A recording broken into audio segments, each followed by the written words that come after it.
update ng bayan, maasahan anumang panahon. Magandang araw po sa ating lahat. Narito na ang pinakaling update sa magiging lagay ng ating panahon at sa binabantayan nating bagyo na nabuo sa silangan ng ating bansa. Nabuo na nga bilang bagyo ang LPA sa silangan ng Mindanao at muli itong namataan sa layong 1,075 kilometers silangan ng Northeastern Mindanao. Nasa labas pa rin ito ng ating area of responsibility. Ngunit ngayong gabi ay inaasang papasok na ito sa ating PAR at tatawaging bagyong Basyang. Taglay ng bagyo ang lakas ng hangin na umaabot sa 55 kilometers per hour malapit sa gitna at pagbugsong umaabot sa 70 kilometers per hour. Kumikilos ito ngayon ng pahilagang kanluran ng mabagal at meron itong lawak na umaabot sa 140 kilometers mula sa gitna.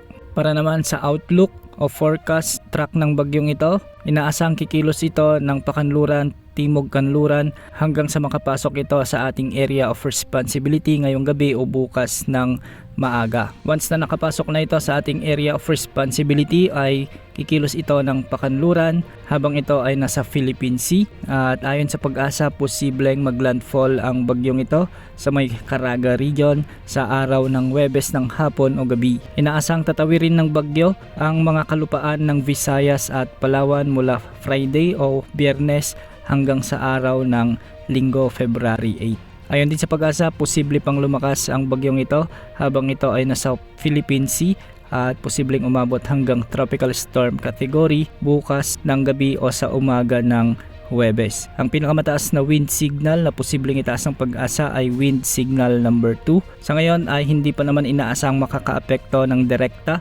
ang bagyong ito, ngunit bukas posible nang itaas ang wind signal number 1 sa bahagi ng Eastern Visayas at Caraga region. Magsisimula naman ang malalakas na epekto ng pag-ulan sa araw ng Huwebes sa silangan ng bahagi ng Visayas, Caraga, Northern Mindanao at Davao region, kaya paghandaan ang papalapit na bagyong Basyang. Para naman sa lagay ng ating panahon sa araw na ito, makakaapekto na ang trough o extension ng bagyong ito na magdadala ng maulap na kalangitan at kalat-kalat na pagulan at pagkidlat-pagkulog sa may Eastern Visayas, Central Visayas, Negros Island region, Caraga, Davao region, Northern Mindanao at Zamboanga Peninsula. Mag-ingat po dahil posible ang banta ng mga biglaang pagbaha o pagguho ng lupa, lalo na kung may mga katamtaman hanggang sa malalakas na pag-ulan. Samantala, amihan din ang magdadala ng maulap na kalangitan na may mga kasamang pag-ulan sa Batanes at Babuyan Islands. Sa Metro Manila at nalalabing bahagi ng Luzon, amihan din ang magdadala ng bahagyang maulap hanggang sa maulap na kalangitan na may mga isolated light rains o kalat-kalat na mahihinang